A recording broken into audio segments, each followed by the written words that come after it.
الحمد للہ نحمده ونستعینه ونستغفره ونؤمن به ونتوکل علیہ ونعوذ باللہ من شرور انفسنا ومن سیئات اعمالنا من يهده الله فلا مضل له ومن يضلل فلا هادي له ونشهد ان لا اله الا الله وحده لا شريك له ونشهد ان سيدنا ومولانا محمدا عبده ورسوله اما بعد فاعوذ بالله من الشيطان الرجيم بسم الله الرحمن الرحيم ان الدين عند الله الاسلام اللهم صل على محمد وعلى آل محمد كما صليت على إبراهيم وعلى آل إبراهيم إنك حميد مجيد اللهم بارك على محمد وعلى آل محمد كما باركت على إبراهيم وعلى آل إبراهيم إنك حميد مجيد۔ اللہ رب العزت کا ہم سب پر یہ بہت بڑا احسان ہے کہ اللہ رب العزت نے ہمیں دین اسلام کی نعمت عطا فرمائی ہے۔ قرآن کریم میں اللہ رب العزت نے ارشاد فرمایا وَمَن يَبْتَغِ غَيْرَ الْإِسْلَامِ دِينًا فَلَن يُقْبَلَ مِنْهُ کہ اگر کوئی شخص ایسا دین اللہ کے سامنے پیش کرے جو اسلام نہیں تو اللہ ایسے دین کو ہرگز قبول نہیں فرمائیں گے۔ ہمارے ہاں عموماً ایک بات چلتی ہے، کبھی تقابل ادیان، کبھی وحدت ادیان، مختلف عنوانات پہ گفتگو کی جاتی ہے، لیکن ہم سمجھتے ہیں کہ سب سے اہم گفتگو ہے دین اسلام پر۔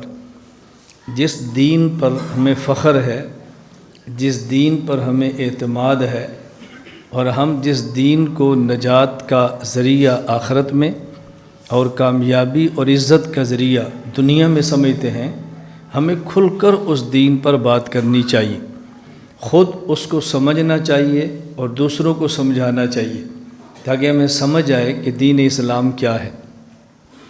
دو باتیں سمجھنا بے حد ضروری ہیں۔ نمبر ایک، دین اسلام کیا ہے، نمبر دو، دین اسلام کے تقاضے کیا ہے۔ کبھی الجھن ہوتی ہے کہ آدمی نہیں سمجھتا کہ دین اسلام کیا ہے، اور کبھی الجھن ہوتی ہے کہ دین اسلام سمجھ آئے تو پھر اس کے تقاضے نہیں سمجھ آتے کہ دین اسلام کے تقاضے کیا ہیں۔ پھر آدمی اپنی خواہش، اپنی مرضی اور اپنی ثوابدید پر فیصلے کرتا ہے، جس کا نتیجہ دنیا میں ذلت ہے اور آخرت کے اندر رسوائی اور عذاب ہے، جس سے اللہ تعالی ہم سب کی حفاظت فرمائے۔ ہمیں قرآن کریم میں اللہ رب العزت نے بہترین دعا عطا فرمائی ہے، ربنا آتنا فی الدنیا حسنۃ وفی الآخرۃ حسنۃ وقنا عذاب النار، کہ ہم اللہ سے دعا مانگیں کہ یا اللہ ہمیں دنیا بھی اچھی عطا فرما اور ہمیں آخرت بھی اچھی عطا فرما۔ قرآن کریم کی آیت کریمہ جس کا ایک حصہ میں نے تلاوت کیا ہے، ان الدین عند اللہ الاسلام، میں اس کو سمجھانے کی کوشش کرتا ہوں۔ مسلمان ہونے کے لیے سب سے پہلی شرط یہ ہے کہ ہم کلمہ پڑھیں، لا الہ الا اللہ محمد الرسول اللہ صلی اللہ تعالی علیہ وعلی آلہ وصحابہ وبارک وسلم۔ یہ لا الہ الا اللہ کیا ہے، محمد الرسول اللہ کیا ہے، اس کا مطلب کیا ہے اور اس کے تقاضے کیا ہیں، یہی بات میں دوسرے عنوان سے عرض کر رہا ہوں کہ دین اسلام کیا ہے اور دین اسلام کے تقاضے کیا ہیں۔ ان الدین عند اللہ الاسلام، دین اللہ کے نزدیک اسلام کا نام ہے۔ دین وہی ہے جس کو اللہ اسلام فرما رہے ہیں۔ یہاں ایک چھوٹی سی بات سمجھیں، چھوٹا سا سوال اور اس کا جواب سمجھیں۔ ہمارے یہاں تو چھوٹا سا ہے، لیکن جس کو سوال اور اس کا جواب سمجھ نہیں آتا ان کے لیے بہت بڑا ہے۔ یہ دین اللہ کے ہاں بھی اسلام ہے اور دین ہمارے ہاں بھی اسلام ہے، تو یہ کیوں فرمایا کہ دین اللہ کے ہاں اسلام ہے، ہمارے ہاں بھی دین اسلام ہے؟ یہ تو نہیں کہ اللہ کے ہاں دین اسلام ہو اور ہمارے ہاں دین اسلام نہ ہو، تو یہ کیوں ارشاد فرمایا کہ دین اللہ کے ہاں اسلام ہے؟ اللہ کے ہاں بھی دین اسلام ہے اور ہمارے ہاں بھی دین اسلام ہے۔ یہ بات کیوں ارشاد فرمائی ہے؟ اس کو سمجھنے کے لیے میں تھوڑی سی گفتگو لمبی کروں گا تاکہ پوری بات آپ کو سمجھ آئے۔ قرآن کریم میں ہے لا تحسبن الذین قتلوا فی سبیل اللہ امواتا بل احیاء عند ربہم یرزقون۔ جو شخص اللہ کے راستہ میں قتل کر دیے جائیں ان کے بارے میں یہ خیال نہ کرنا کہ وہ مردہ ہیں، بل احیاء عند ربہم، بلکہ وہ زندہ ہیں اپنے اللہ کے پاس، وہ زندہ ہیں اپنے رب کے پاس زندہ ہیں۔ ہمارا اہل سنت والجماعت احناف دیوبند کا عقیدہ ہے کہ جو شخص اللہ کے راستے میں قتل ہوتا ہے اس کو قتل کے بعد زندگی ملتی ہے، اور یہ دنیا میں قتل ہونے والا جسم یہ زندہ ہے، اور جہاں پر ہے وہیں زندہ ہے۔ اگر مٹی میں دفن ہو گیا وہیں زندہ ہے، اگر کہ مٹی کے اوپر پڑا ہوا ہے تو وہیں زندہ ہے، اور اگر کسی کی شہادت ایسی ہے کہ وہ جل کے راکھ ہو گیا ہے، ایسی شہادت ہے، وہی راکھ والا جسم زندہ ہے۔ اگر کوئی دریا میں گر گیا ہے اور وہیں شہید ہو گیا ہے تو جہاں اس کے پانی کے ذرات کے ہیں وہیں زندہ ہے۔ تو جہاں شہید کا جسم ہے یا جہاں جہاں شہید کے جسم کے ذرے ہیں وہیں زندہ ہے۔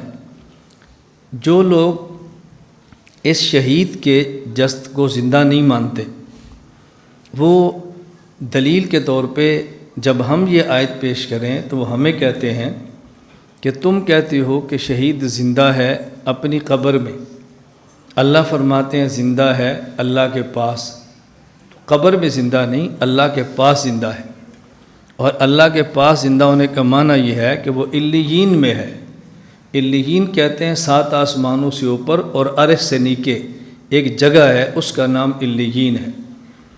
مومنین کی ارواح بھی وہاں ہوتی ہیں اور مومنین کے اعمال نامہ بھی وہیں ہوتا ہے۔ وہ کہتے ہیں کہ زندہ ہے لیکن قبر میں نہیں بلکہ علیین میں زندہ ہے۔ کیوں؟ اللہ فرما رہے ہیں وہ زندہ ہے لیکن اپنے اللہ کے پاس، تم کہہ رہے ہو قبر میں زندہ ہے۔ تو قرآن کریم تمہارا ساتھ نہیں دے رہا، قرآن کریم ہمارا ساتھ دے رہا ہے۔ تم بزرگوں کی باتیں کرتے ہو، ہم اللہ کے قرآن کی بات کرتے ہیں، ہم قرآن کریم کی بات کر رہے ہیں۔ تو اس سے بندہ الجھن میں پڑ جاتا ہے کہ شاید بات تو ان کی بڑی وزنی ہے۔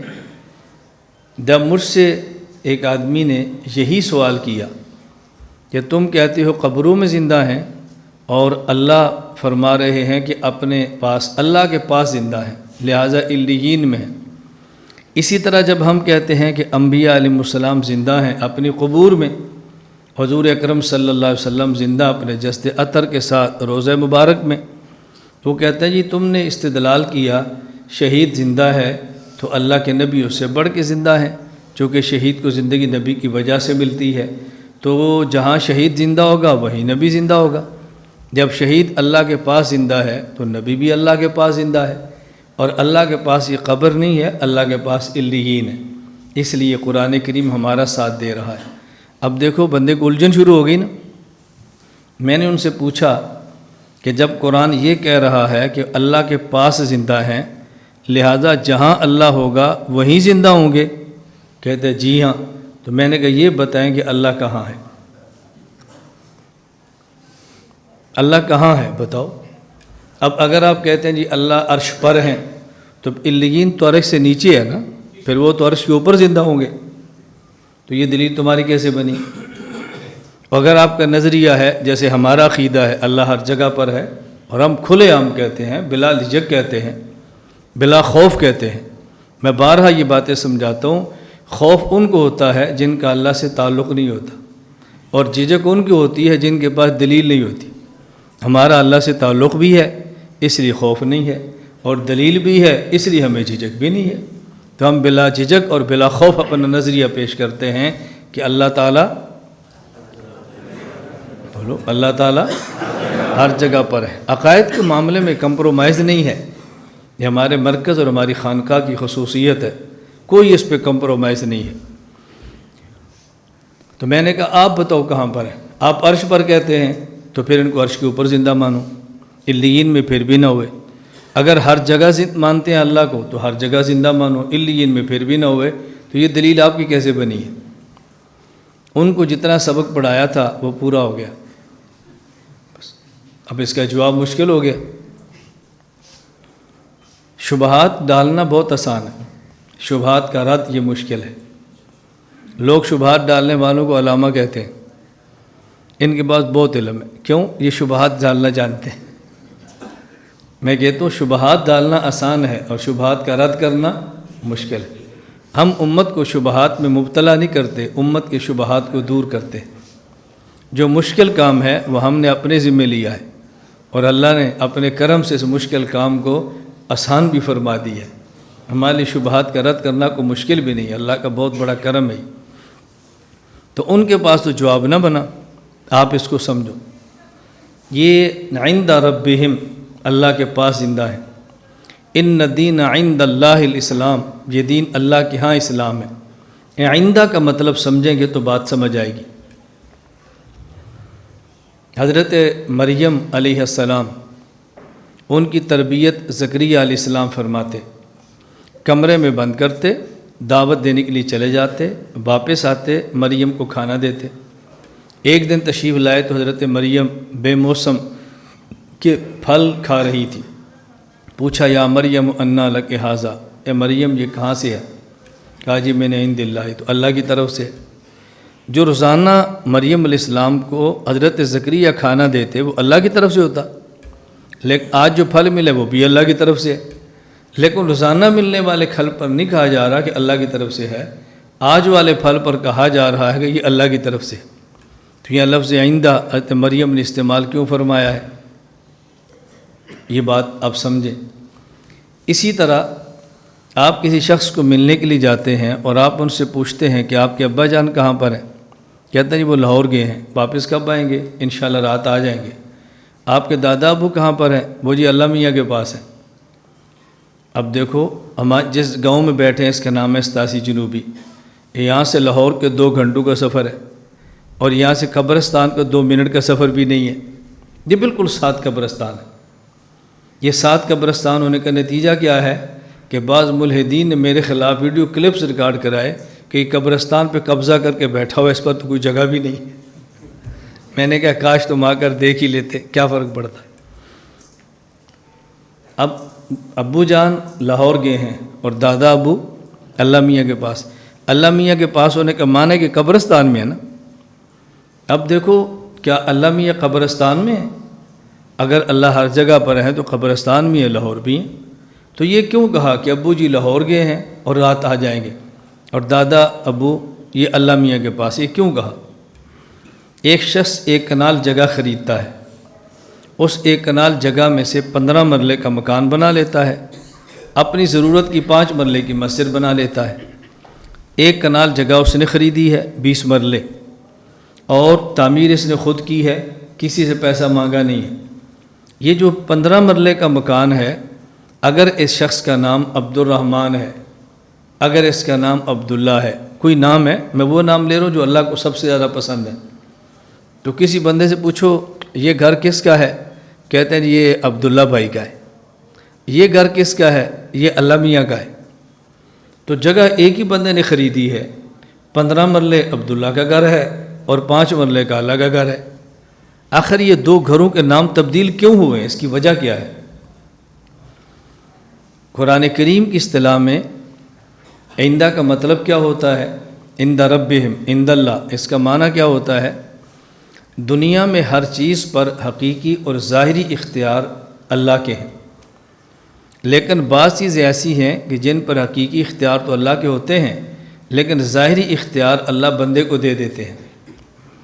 تو جس پر حقیقی اختیار بھی اللہ کا ہو اور ظاہری اختیار بھی اللہ اپنے پاس رکھے، اس کی نسبت اللہ کی طرف ہو جاتی ہے، اور جہاں پر حقیقی اختیار اللہ کے پاس ہو اور ظاہری اختیار اللہ بندے کو دے دیں تو وہاں نسبت بندے کی طرف ہو جاتی ہے۔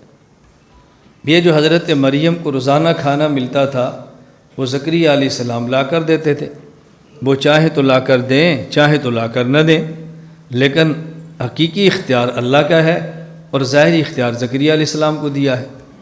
اور آج جو حضرت مریم کو پھل ملا ہے، اس میں حقیقی اختیار بھی اللہ کا ہے اور ظاہری اختیار بھی اللہ کا ہے، اس لیے روزانہ کے کھانے کی نسبت اللہ کی طرف نہیں، آج کے پھل کی نسبت اللہ کی طرف کر دی ہے کہ یہ میرے اللہ کی طرف سے۔ اسی طرح ابو جی لاہور گئے ہیں اور شام واپس آئیں گے، یہ مرضی سے گئے ہیں، مرضی سے آئیں گے، اللہ نے اختیار دیا ہے، آپ چاہو تو لاہور جاؤ، چاہو تو نہ جاؤ، چاہو تو شام آ جاؤ، چاہو تو صبح آ جاؤ، اگرچہ پابند تقدیر کے ہیں لیکن ظاہری اختیار تو بندے کا ہے نا۔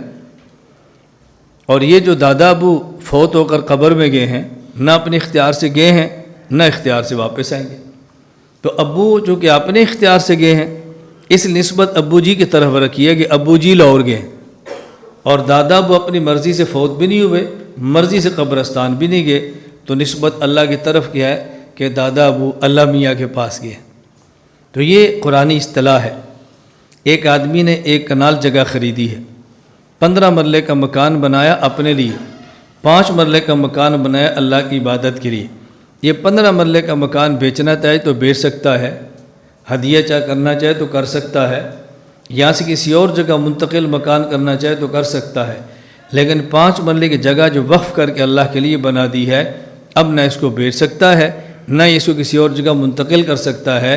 تو چونکہ 15 مرلے کے مکان پر یہ عبداللہ بھائی کے اختیارات تھے، نسبت ان کی طرف ہے کہ یہ گھر عبداللہ صاحب کا ہے، اور 5 مرلے پر ان کے ظاہری اختیار ختم ہو گئے، اس سے نسبت اللہ کی طرف ہے کہ یہ گھر اللہ کا ہے۔ تو یہ قرآنی اصطلاح ہے۔ حضرت خلیفہ ہارون الرشید نے ایک بار اپنی بیگم سے کسی معاملے پر غصے میں آ کر یہ کہہ دیا کہ اگر آج کا سورج غروب ہونے سے پہلے تو میری سلطنت سے باہر نہ نکلی تو تجھے 3 طلاق۔ غصے میں بات کہہ دی، غصہ ٹھنڈا ہوا تو خود بھی پریشان، اہلیہ بھی پریشان، کیونکہ یہ وقت وہ تھا کہ جب بادشاہ بھی سمجھتا تھا کہ 3 طلاق دے تو 3 ہی ہوتی ہے، بادشاہ بھی سمجھتا تھا 3 طلاق دے تو 3 ہی ہوتی ہے۔ ایک وقت وہ تھا کہ چور بھی سمجھتے تھے 3 طلاق دو تو 3 ہوتی ہے، بادشاہ بھی سمجھتا تھا، چور بھی سمجھتے تھے، چونکہ ہمارے معاشرے میں سب سے زیادہ عزت والا بادشاہ ہوتا ہے اور سب سے زیادہ ذلت والا چور اور ڈاکو ہوتا ہے۔ معزز ترین بھی سمجھتے تھے کہ 3 طلاق دو تو 3 ہوتی ہے، اور گندے سے گندہ بھی سمجھتا تھا کہ 3 طلاق دو تو 3 ہوتی ہے۔ یہ جو نیا ایک سلسلہ شروع ہے نا کہ 3 طلاق دو 1 ہوتی ہے، ان کو کس کھاتے میں رکھیں ہماری سمجھ سے باہر ہے، ان کو کن میں رکھیں، کس فہرست کے اندر شامل کریں۔ حضرت امام اعظم ابو حنیفہ رحمہ اللہ کے دور میں رات لوگوں نے کسی گھر چوری کی، چوری نہ کہ ڈکیتی کے، تو مالک مکان اٹھ گیا، اس نے پہچان لیا، ان کے چہرے پر نقاب تھے، اترا ہوگا، پہچان لیا، پھر انہیں سمجھا کہ صبح بتائے گا، انہوں نے اس کو طلاق دے دی۔ صبح ہمارا کسی کو تو نے نام لیا تو تیری بیوی کو 3 طلاق، قسم اٹھا۔ اس نے قسم اٹھا دی، میں کسی کو بتاؤں فلاں نے چوری کیا تو میری گھر والی کو 3 طلاق۔ یہ حضرت امام اعظم ابو حنیفہ رحمہ اللہ کے پاس صبح مالک مکان گیا کہ رات کچھ لوگوں نے چوری کی ہے اور میں چوروں کو پہچانتا ہوں، تو آپ میرے ساتھ کیا تعاون کر سکتے ہیں؟ فرمایا بتاؤ کون ہے، ہم پکڑوا دیتے ہیں۔ انہوں نے کہا جی میں بتا تو سکتا نہیں چونکہ میں 3 طلاق کی قسم اٹھا چکا ہوں۔ تو امام صاحب نے فرمایا یہ مسئلہ بھی ہم حل کر لیں گے۔ اس لیے لوگ امام صاحب سے بہت ڈرتے ہیں کہ یہ چوروں کو پکڑ لیتے ہیں۔ حضرت امام ابو حنیفہ چوروں کو پکڑتے ہیں تو لوگ ان سے بہت ڈرتے ہیں۔ حضرت امام اعظم ابو حنیفہ رحمۃ اللہ علیہ آج کی زبان میں جو اس دور کا ایس ایچ او تھا اس کو بلایا، کہا ابھی یہ مسئلہ ہے، تو ترتیب یہ اختیار کی کہ محلے کے جو نوجوان لڑکے ہیں ان کو ایک جگہ پہ جمع کر لیں اور مالک مکان کو جگہ پہ دروازے پر کھڑا کر دیں، ایک ایک بندہ آئے گا پوچھیں کہ چوری اس نے کی ہے؟ تو نے کہنا نہیں چوری اس نے کی ہے، نہیں، جب اصل چور ہے تو نے خاموش ہو جانا ہے، تو نے بولنا نہیں ہے۔ ایسے ہی ہوا، کچھ لوگ گزرتے گئے، وہ انکار کرتا رہا، اصل چور ہے تو خاموش ہو گیا، پر میں اس کو پکڑ لوں۔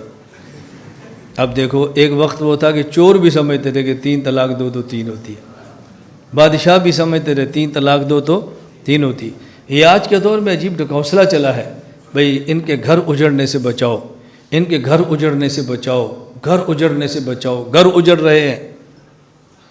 ہم کیسے بچا سکتے ہیں بتاؤ؟ ایک بندہ خود اپنی بیوی کو الگ کر دے، ہم کیسے بچائیں؟ اب ہم زنا کو نکاح کا نام دے کر تو گھروں کو نہیں بچا سکتے نا، ہمارے اختیار میں تو نہیں ہے۔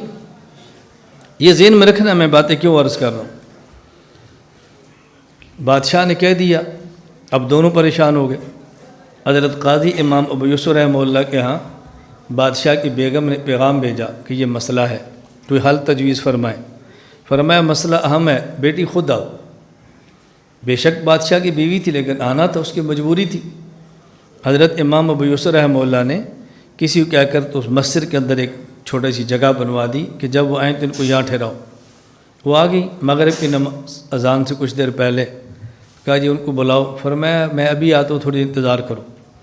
اذان ہو گئی، امام ابو یوسف تشریف لائے اور پردے سے پوچھا کیا مسئلہ ہے. وہ رونے لگی. کہا رو مت، مسئلہ بتاؤ. کہا جی اب تو فائدہ کوئی نہیں مسئلہ بتانے کا. فرمایا بتاؤ کیا مسئلہ ہے. اس نے بتایا کہ میرے شوہر نے کہا سورج کے غروب ہونے سے پہلے میری سلطنت کی حدود سے نکل جاؤ وگرنہ تمہیں 3 طلاق. سورج غروب ہو گیا، میں حدود سلطنت سے نہیں نکلی، اب میں کیا کر سکتی ہوں؟ رہوں گی نہیں تو کیا کروں گی؟ حضرت قاضی ابو یوسف فرمان لگے کہ تم گھر جاؤ، تمہیں 3 طلاق نہیں، 2 نہیں، تمہیں 1 بھی نہیں ہوئی. بہت تعجب ہوا، کیوں نہیں ہوئی؟ فرمایا تمہارے شوہر نے کہا تھا کہ سورج کے غروب ہونے سے پہلے ہماری سلطنت کی حدود سے نکل جاؤ.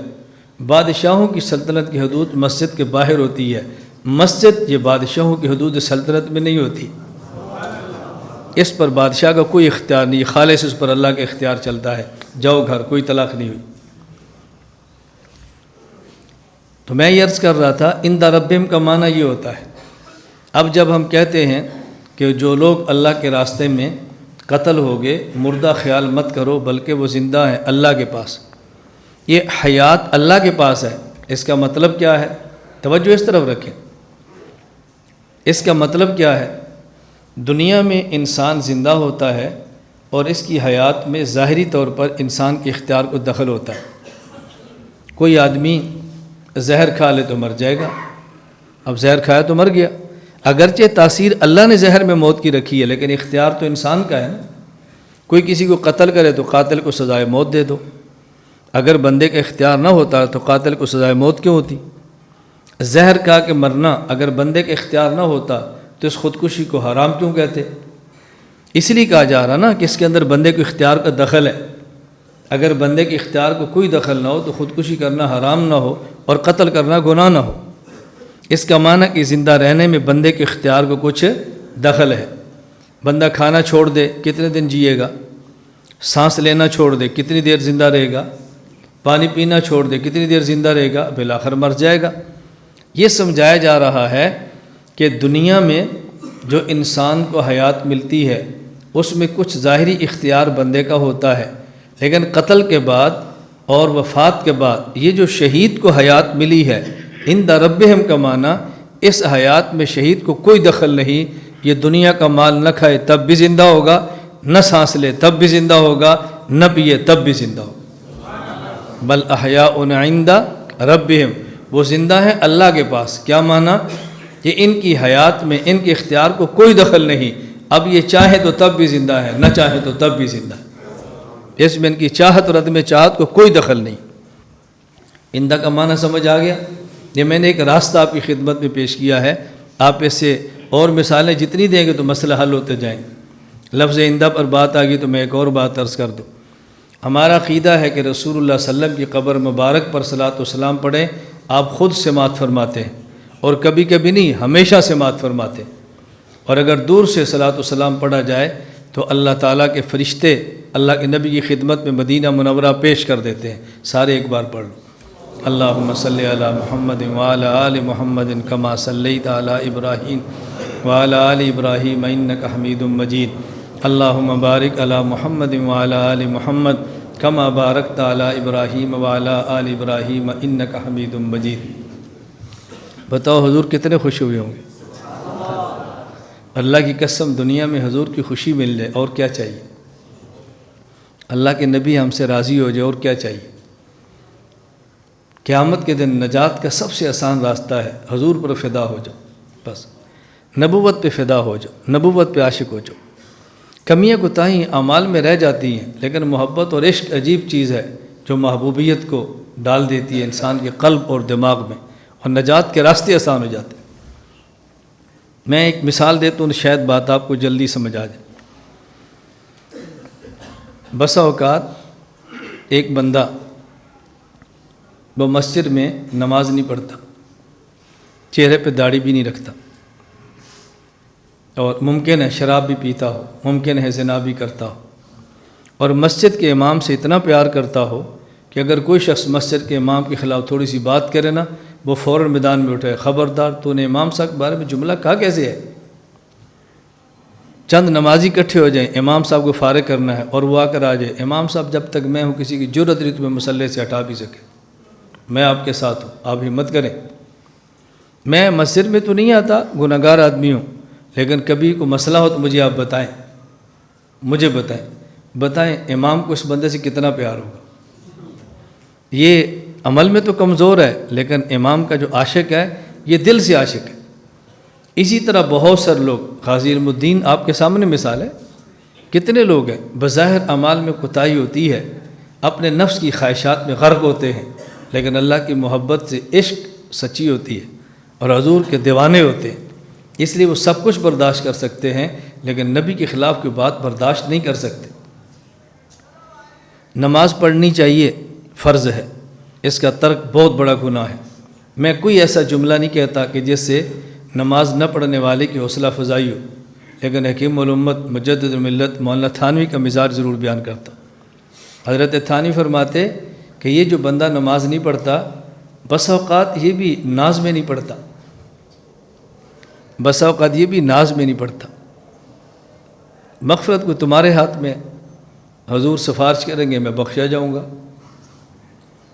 اب پڑھنی چاہیے اس کو، لیکن بعض لوگ ناز میں نہیں پڑھ رہے ہوتے، یہ ان کا ناز اور اللہ کا معاملہ ہے۔ ہم شریعت کے پابند ہیں، ہم مجرم کہیں گے، ہم گنہگار کہیں گے، ہمارے ہاتھ میں اختیار ہو تو سزا بھی دیں گے، لیکن ان کا معاملہ تو اپنے نبی کے ساتھ ہے، اس پہ تو ہم مداخلت نہیں کر سکتے نا۔ میں اس لیے گزارش کرتا ہوں اللہ ہم سب کو رسول اکرم صلی اللہ علیہ وسلم سے سچا عشق و محبت عطا فرما۔ دلیل کیا ہے کہ جی من صلی علیہ عند قبری سمیت ہو ومن صلی علیہ نائیا فقط ابلغت ہو، جو میری قبر کے پاس آ کے درود پڑھے گا میں خود سنوں گا، اور دور سے پڑھے گا تو مجھ تک پہنچا دیا جائے گا۔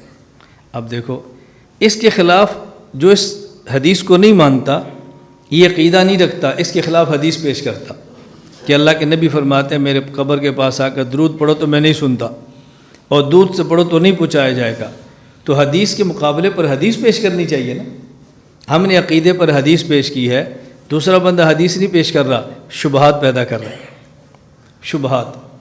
یعنی یہ جو اللہ کے نبی نے فرمایا کہ جو میری قبر کے پاس درود پڑے گا میں خود سنوں گا، بتاؤ پاس کا مطلب کیا ہے؟ اندہ کی حد کیا ہے؟ اندہ کی حد متعین کرو کہ یہاں تک پڑھے تو حضور سنیں گے، اور یہاں تک پڑھے تو فرشتے پہنچائیں گے، حد بیان کرو، قریب اور دور کی حد کیا ہوتی ہے؟ اس سے عام بندہ پھنس جاتا ہے، اس کا کیا جواب دیں؟ یہ بات اچھی طرح ذہن میں رکھ لیں۔ آئندہ یہ امر تقریبی ہے، امر تحقیقی نہیں ہے۔ تقریبی کا معنی ہوتا ہے اندازہ، اور تحقیقی کا معنی ہوتا ہے جس پر حد ہو جائے، بس تحقیقی، نہ آگے نہ پیچھے، یہ ہے تحقیقی۔ اور تقریبی کا معنی اندازہ، اور یہ آئندہ کا امر عرفی ہے، جگہ اور لوگوں کے بدلنے سے آئندہ کا معنی بدل جاتا ہے۔ یہ لوگ میرے پاس بیٹھے ہیں اور آپ بھی میرے پاس بیٹھے ہو، لیکن پاس کے معنی میں فرق ہے، پاس کے معنی میں فرق۔ باہر سے کوئی بندہ فون کرتا ہے کہ مولانا صاحب میں نے بچہ بھیجا ہے آپ کے پاس پڑھنے کے لیے، ذرا خیال رکھیں۔ اس میرے پاس ہونے کا معنی کیا ہے؟ کہ روزانہ میری درسگاہ میں پڑھے گا یا میری نگرانی میں پڑھے گا؟ نگرانی۔ یہاں دیکھو پاس کا معنی بدل گیا ہے۔ مولانا ہم نے بچہ بھیجا ہے، کبھی کبھی اس کو اپنے پاس بلایا کریں۔ اب پاس کا معنی کیا؟ مدرسے میں رہے یا میرے کمرے میں آئے؟ اب پاس کا معنی بدل گیا ہے۔ تو یہ آئندہ ایک ایسا لفظ ہے کہ جو امر تقریبی ہے، جس کی حد ہم متعین نہیں کر سکتے۔ جب ہم نہیں کر سکتے تو تم کون ہوتے ہو متعین کرنے والے؟ اس لیے آئندہ کے معاملے کو اللہ کے نبی پر چھوڑ دو اور اللہ پر چھوڑ دو۔ بس جہاں سے خود سنتے ہیں یہ قریب ہے، اور جہاں سے پہنچایا جاتا ہے وہ دور ہے۔ یہ قرب اور بعد کا معاملہ اللہ پر ہے۔ جس بات کی پیغمبر حد بندی نہ کرے، ہمیں حد بندی نہیں کرنی چاہیے، بس نبی پاک پر درود پڑھتے ہی رہنا چاہیے۔ یہ الگ بات ہے کہ پھر مفسرین نے فرمایا کہ آئندہ کا معنی جو مسجد نبی کی حدود کے اندر پڑے گا یہ آئندہ میں شامل ہے، اور جو اس سے دور پڑے گا وہ دور میں شامل ہے۔ میں خیر بات یہ سمجھا رہا تھا، ان الدین عند اللہ الاسلام، کہ دین اللہ کے ہاں اسلام ہے، ہمارے ہاں بھی اسلام ہے۔ تو پھر یہ کیوں فرمایا اللہ کے ہاں اسلام ہے؟ اس پر میں نے آئندہ کا معنی سمجھایا ہے۔ ان الدین عند اللہ الاسلام، اس کا مطلب یہ ہے کہ دین اللہ کے ہاں اسلام، یعنی دین ایک ایسی چیز ہے کہ جس میں تبدیلی کرنا بندے کے اختیار میں نہیں ہے، جس میں رد و بدل کرنا انسانی اختیار میں نہیں ہے۔ مشرکین مکہ نے رسول اکرم صلی اللہ علیہ وسلم سے گزارش کی تھی کہ آپ ہم سے کمپرومائز کریں، ائتنا بقرآن غیر ھذا او بدل، حضور اس قرآن کی جگہ پر کوئی اور قرآن لائیں یا کچھ اس میں تبدیلی کر دیں، ہم آپ کے ساتھ ہیں۔ تو حضور پاک نے کیا جواب دیا؟ ما یکون لی ان ابدلہ من تلقاء نفسی ان اتبع الا ما، فرمایا میرے بس میں تبدیلی کرنا نہیں ہے، میں وحی کا پابند ہوں، میں وحی کا پابند ہوں، میں تبدیل نہیں کر سکتا۔ یہ کمپرومائز کی باتیں آج کے نہیں ہیں، کمپرومائز کی باتیں 1500 سال پہلے سے چل رہی ہے۔ نہ ہمارے پیغمبر نے کمپرومائز کیا ہے، نہ ہم نبی کا وائرس کمپرومائز کر سکتے، یہ ہمارے اختیار میں نہیں ہے۔ یہ ہمیشہ ذہن نشین فرما لیں، ہمارے اختیار میں نہیں کہ دینی معاملات میں اور عقائد میں کمپرومائز کریں۔ کچھ گنجائش نکالو، میں اور آپ کون ہوتے ہیں گنجائش نکالنے والے؟ یہ بات اچھی طرح ذہن نشین فرما لیں۔ بس اوقات بعض بندے ہمیں سمجھاتے ہیں دل بڑا کرو، سینہ بڑا کرو، اللہ کی جنت بہت بڑی ہے، اس میں صرف ہم نے نہیں جانا اور انہیں بھی جانا ہے۔ میں آپ سے ایک بات پوچھتا ہوں، جنت میں جانے والا سب سے آخری شخص جو ہوگا اس کو اللہ دنیا سے 10 گنا بڑی جنت دیں گے۔ سب سے آخری جنتی اس کو دنیا سے 10 گنا بڑی جنت دیں گے۔ اس میں کتنے لوگ رہیں گے جی؟ یا اتنی بڑی جنت اور ایک بندہ، یار 2-4 تو اندر جانے دو نا، کوئی جا سکتا ہے؟ جنتی سب سے آخری جنت میں جانے والا، اس کو دنیا سے 10 گنا بڑی جنت ملے گی، لیکن اس میں جائے گا ایک ہی، وہ ایک کے لیے ہے۔ جنت کے بہت بڑے ہونے کا معنی یہ نہیں ہے اس میں ہر کوئی داخل ہو جائے، اس میں وہی داخل ہوگا جس پر ان الدین عند اللہ الاسلام کی مہر ہوگی، اور کوئی نہیں جا سکتا، اور کوئی نہیں جا سکتا۔ جب تک اس حد تک ہمیں اپنے دین پر اعتماد نہیں ہوگا کہ اسلام کیسا ہے، یہ کیسا اسلام ہے، یہ کیسی جنت ہے، نہیں ہو سکتا۔ ہمارے ہاں پھر آج کچھ چیزیں چل پڑتی ہیں کہ جی یہ معتدل ہے، یہ متشدد ہے، متشدد سے دور رہنا چاہیے، معتدل کو برداشت کرنا چاہیے۔ میں نے کہا کوئی ایک آیت یا کوئی حدیث پیش کر دو، اللہ قیامت کے دن فرمائیں یہ بے ایمان تو ہے لیکن معتدل ہے، اس کو حوض کوثر سے 2 گھونٹ پلا دو، یہ ذرا معتدل تھا۔ یہ بے ایمان تو ہے لیکن ذرا معتدل ہے، بہت سخت گرمی ہے، اس کو تھوڑی دیر میرے عرش کے نیچے لے آؤ۔ یہ متشدد نہیں، معتدل تھا، بکواس تو کرتا تھا، گالیاں تو دیتا تھا، یہ دین کا دشمن تو تھا لیکن تھا معتدل، لہٰذا اس کو تھوڑی دیر کے لیے جنت بھیج دو، آرام کر لے، کچھ پسینہ خشک ہو جائے پھر اس کو نکال دیں گے۔ ایسا نہیں ہوگا، وہاں اعلان ہوگا وَامْتَازُوا الْيَوْمَ أَيُّهَا الْمُجْرِمُونَ، الگ ہو جاؤ، الگ کر دو ان کو۔ دنیا میں نے نبی بھیجے، میں نے علماء بھیجے، نبی ذبح ہوتے رہے، علماء مشقتیں مصیبتیں برداشت کرتے رہے تمہیں دین سمجھانے کے لیے، تم ان کے مقابلے میں سینہ تان کے کھڑے رہے، الگ کر دو ان کو۔ آج ایک جگہ پر نہیں اکٹھے ہو سکتے۔ دنیا دارالامتحان ہے، دارالعمل ہے، دارالجزا نہیں ہے۔ یہاں ہو سکتا ہے دین کے دشمن کو ظاہری دولت مل جائے، ہو سکتا ہے دین مٹانے والے کو کچھ وقت لیے ظاہری عزت مل جائے، لیکن یقین کریں خدا کی قسم ان کے پاس خدا نے عزت نہیں رکھی۔ اللہ نے اپنے صحابہ کو بات سمجھائی، ایبتغون عندہم العزہ فإن العزۃ للہ جمیعا۔ نفاق اور کفر کے پاس عزت نہیں ہے، عزت چاہتے ہو تو صرف اللہ کے پاس ہے۔ ان العزۃ للہ جمیعا، عزت صرف اللہ کے پاس ہے۔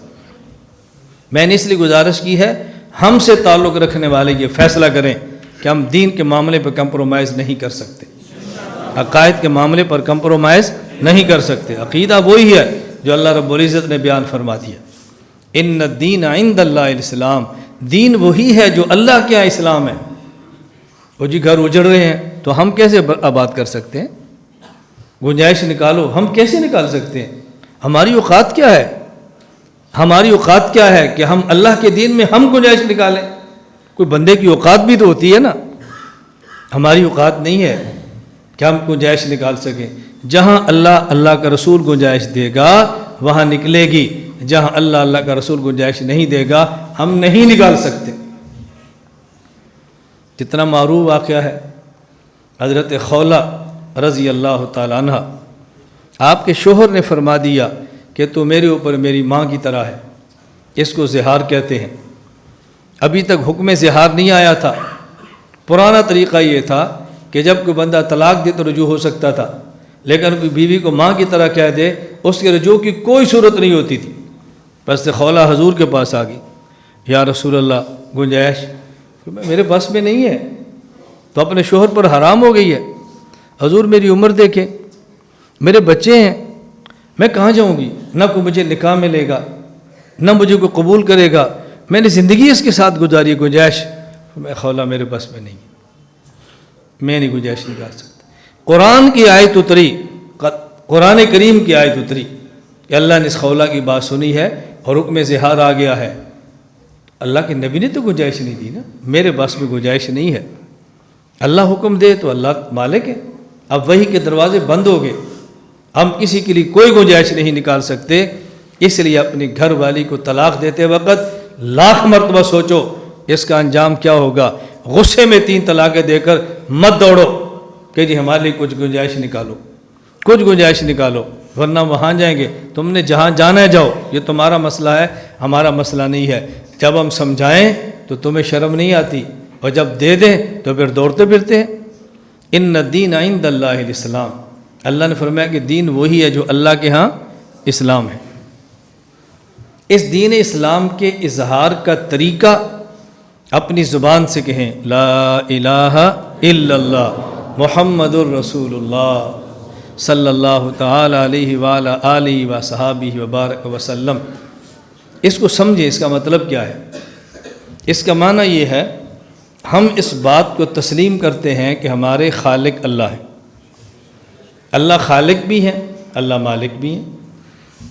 ایک ہے لفظ خلق، ایک ہے لفظ ایجاد. عدم سے وجود میں لانے کا نام خلق ہے. توجہ رکھنا، عدم سے وجود میں لانے کا نام خلق ہے، اور مخلوق کو نیا ڈیزائن دینے کا نام ایجاد ہے. یہ گلاس ہے، یہ جس ریت سے بنا ہے وہ اللہ نے پیدا کی ہے، لیکن اس ریت کو جو نئی شکل دی ہے یہ انسان نے دی ہے. تو یہ کہیں گے کہ اس کا خالق تو اللہ ہے، لیکن اس کی موجد فلاں کمپنی ہے، فلاں انجینئر ہے، فلاں فیکٹری ہے. خلق اور ہے، ایجاد اور ہے. انزلنا الحدید، لوہا پیدا اللہ نے فرمایا ہے، لیکن یہ گھڑی کی جو شکل ہے یہ انسان نے بنائی ہے. تخلیق، خلق اور چیز ہے، ایجاد اور چیز ہے. خالق ایک چیز کا ہمیشہ مالک ہوتا ہے اور اس کو اس میں تصرفات کا پورا اختیار ہوتا ہے، اور موجد ایک وقت تک اختیار ہوتا ہے. جب چیز فروخت کر دے کوئی اور مالک بن جائے تو اس کے تصرفات اختیارات ختم ہو جاتے ہیں. بڑی اہم بات میں کہہ رہا ہوں، اس کو سمجھنا. ہمارے یہاں سرگودا میں مالٹا بہت ہے، تو آپ نے ہمیشہ یہی سنا ہوگا اور یہی کہا ہوگا کنو پیدا اللہ کرتے ہیں. اور جب کنو کا جوس بنتا ہے تو کوئی بھی نہیں کہتا جوس کو پیدا اللہ کرتے ہیں، کہتے ہیں جوس فلاں کمپنی بناتی ہے. ایسے ہی ہوتا ہے نا. کپاس کو پیدا اللہ کرتے ہیں اور یہ کپڑا فلاں فیکٹری بناتی ہے، کیونکہ کپاس عدم سے وجود میں آ رہی ہے، نسبت اللہ کی طرف ہے. اور جب کپاس بن جائے تو نیا ڈیزائن انسان دے رہا ہوتا ہے، ایجاد اس کی طرف ہوتی ہے. فیکٹری تب تک مالک ہے جب اس کی ملک میں ہے، ملک سے نکل کے فروخت کر دیا، اب آگے خریدنے والا جانے اور اس کا کام جانے.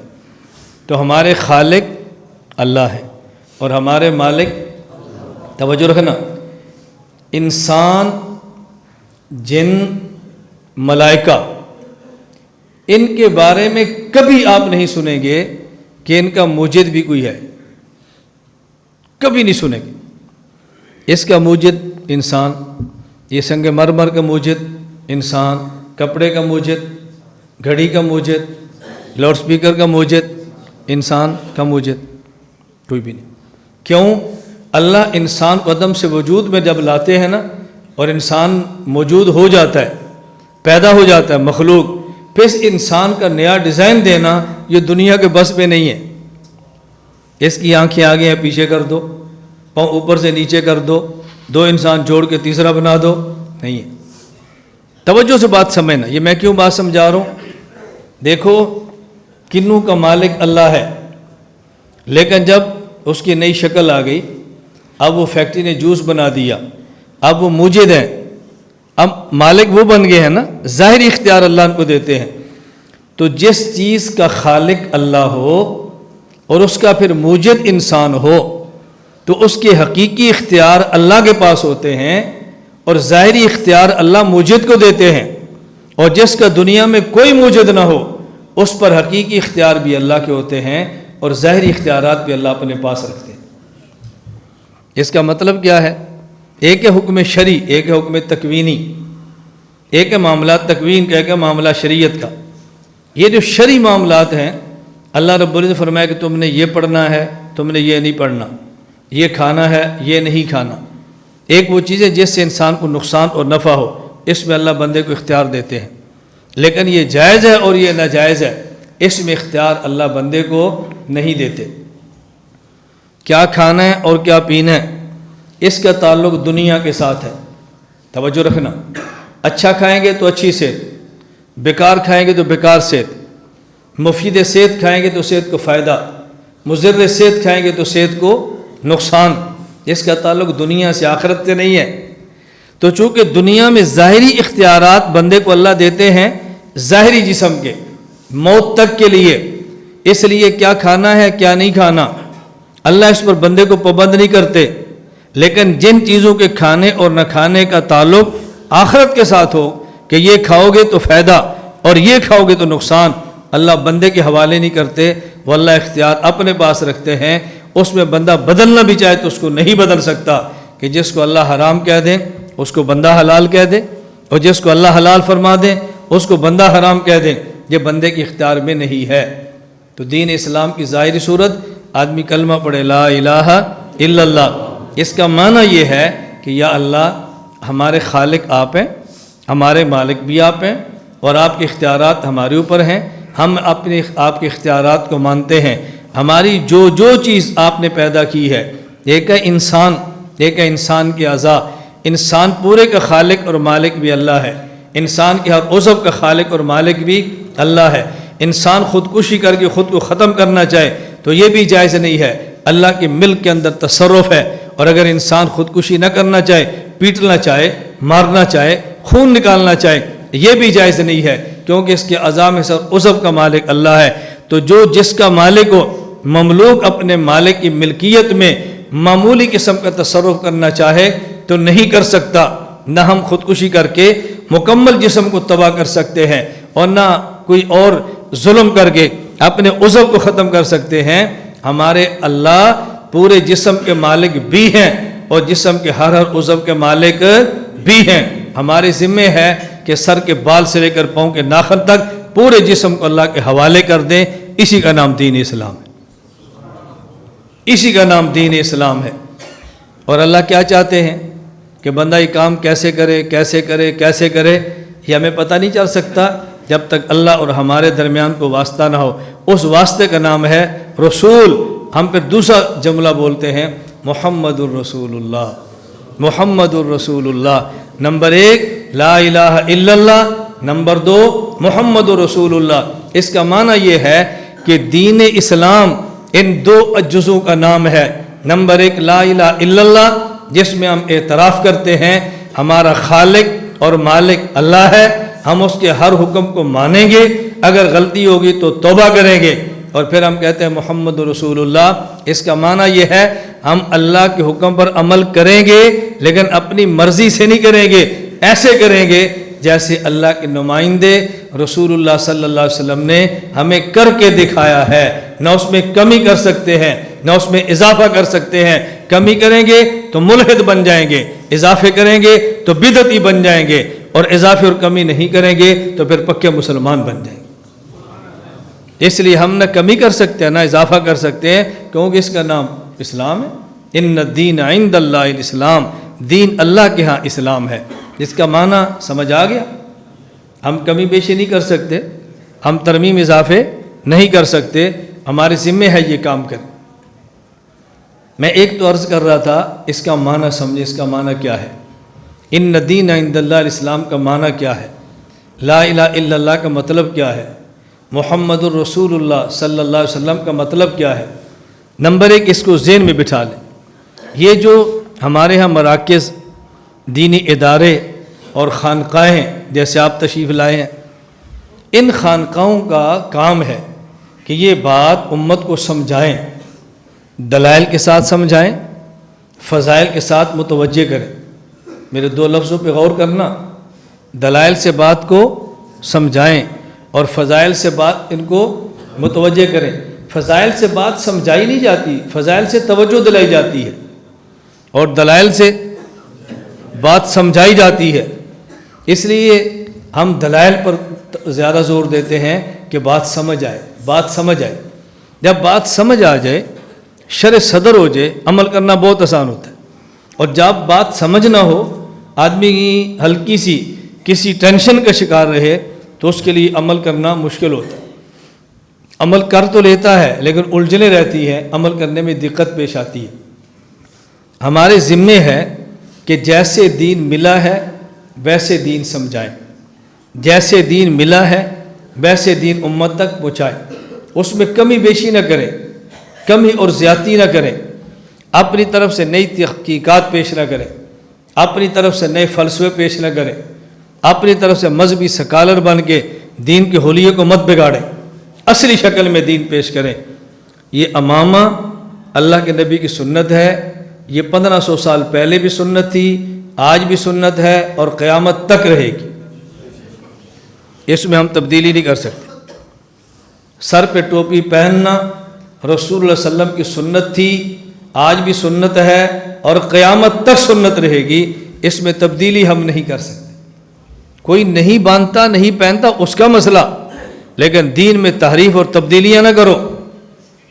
یہ مٹھی داڑھی رسول اکرم صلی اللہ علیہ وسلم کے دور میں واجب تھی، آج بھی واجب ہے اور قیامت تک واجب رہی۔ ہم کہتے ہیں نا داڑھی سنت ہے، سنت کا معنی سنت پیغمبر سے ثابت ہے، ورنہ داڑھی مبارک یہ واجب ہے اور اس کو مٹھی تک رکھنا ضروری ہے۔ ایک مٹھی سے کم کاٹنا ایسے ہی حرام ہے جیسے اس کو مونڈنا حرام ہے۔ اس لیے اگر اس شخص نے داڑھی منڈائی اور منڈاتا ہو، وہ توبہ کرے کہ میں آئندہ داڑھی نہیں منڈاؤں گا انشاءاللہ۔ اور اگر کوئی داڑھی مٹھی سے کم کتراتا ہے، وہ توبہ کرے کہ نہیں میں آئندہ اپنی داڑھی کو پورا کروں گا۔ اس کا ذہن بنائیں، یہ مبارک پیغمبر کی سنتیں ہیں، رسول اکرم صلی اللہ علیہ وسلم سے محبت کے تقاضے ہیں، نبی پاک صلی اللہ علیہ وسلم سے عشق کا تقاضا ہے کہ آدمی پوری دنیا کو ناراض کر دے لیکن اپنے حبیب اور رسول اکرم صلی اللہ علیہ وسلم کو ناراض نہ کرے۔ یہ جو کچھ وقت کے لیے آپ کو سال بعد بلایا جاتا ہے، اس بلانے کا بنیادی مقصد یہ ہوتا ہے کہ دلائل کے ساتھ دین اسلام کو سمجھائیں، فضائل کے ساتھ متوجہ فرمائیں، اور ترغیب اور ترہیب کے ساتھ ایک مزاج بنائیں کہ ہم اپنا مزاج شریعت والا بنائیں، اور اپنا ذہن بنا لیں کہ سکھ ہو یا دکھ ہو، خوشی ہو یا غمی ہو، بس دولت ہو یا تنگ دستی ہو، مقیم ہو یا مسافر ہو، امیر ہو یا غریب ہو، آزاد ہو یا قیدی ہو، مالک ہو یا غلام ہو، عالم ہو یا جاہل ہو، جیسا شخص بھی ہو، ہم نے شریعت پہ عمل کرنا ہے انشاءاللہ۔ شریعت سے کوئی بندہ مستثنا نہیں ہے۔ تو یہ 24 گھنٹے کا جو اجتماع ہے، کچھ گھنٹے 2-4 زائد ہوں گے، تو اس اجتماع کا مطلب یہ ہے کہ ہم اس کا اہتمام کریں کہ ہم جو بات کہیں اور جو بات سنیں، کہنے والا بھی عمل کی نیت سے کہے اور سننے والا بھی عمل کی نیت سے سنے۔ جو بات علم میں آتی رہے اس پر عمل کا ذہن بناتے رہیں، جو بات علم میں آتی رہے اس کا ذہن بناتے رہیں، جو بات ذہن میں آتی رہے اس پر عمل کی نیت فرماتے رہیں۔ میں اب آخر میں صرف 1-2 باتیں اجتماع کے حوالے سے کرتا ہوں، باقی انشاءاللہ نشست پر مغرب کے بعد ہوگی، اس کی ترتیب بن جائے گی۔ میں نے رات بھی آنے والے حضرات سے گزارش کی تھی کہ یہاں آنے والے حضرات 3 باتوں کا بہت زیادہ اہتمام فرمائیں۔ نمبر 1، اپنے وقت کو ضائع نہ کریں۔ ابھی عصر سے لے کر مغرب تک کا وقت ہوگا، اس کا معنی یہ نہیں ہے کہ سڑکوں پر گھومیں۔ عصر کی نماز پڑھی ہے تلاوت کر لیں، عصر کی نماز پڑھی ہے تھوڑی دیر مسجد میں بیٹھ جائیں، عصر کی نماز پڑھی ہے اپنے آپ کو مشغول رکھیں۔ اس کا معنی یہ نہیں ہے کہ وقت ضائع کریں، سڑکوں پر نہ گھومیں، ادھر ادھر نہ جائیں، اپنے موبائلوں کو کم سے کم استعمال کریں۔ کچھ دن کے لیے فیس بک اور یوٹیوب کو خیر آباد کہہ دیں، اپنے گھر والوں سے کہہ دیں میں خرید کے ساتھ پہنچ گیا ہوں، اگر میرا فون بند ہو تو آپ نے پریشان نہیں ہونا، انشاءاللہ اجتماع کے بعد ہمارا فون کھل جائے گا۔ کم سے کم رابطے رکھیں۔ بعض حضرات بیانات کے دوران بھی میسج سنتے بھی دیکھتے بھی رہتے ہیں اور میسج کا جواب بھی دیتے رہتے ہیں۔ بیان کے دوران بھی اپنے موبائل کی چارجنگ کی فکر ہوتی ہے، تو آپ تھوڑا سا اس کو سنبھالیں، کنٹرول کریں۔ نمبر 1، وقت ضائع بالکل نہ کریں، اپنے وقت کو قیمتی بنائیں۔ تہجد کے وقت تہجد پڑھیں، ذکر کے وقت ذکر کریں، تلاوت کے وقت تلاوت کریں، کھانے کے وقت آپ کھانا کھائیں، آرام کے وقت آرام فرمائیں، بہت زیادہ اس کا اہتمام کریں، وقت ضائع نہ کریں۔ یوں سمجھیں کہ ہماری مشق ہے یہ سال میں 1 مرتبہ۔ نمبر 2، یا جو حضرات تشریف لائے ہیں مرکز اور خانقاہ کے نظم کی پابندی کریں، خانقاہ کے نظم کو نہ توڑیں۔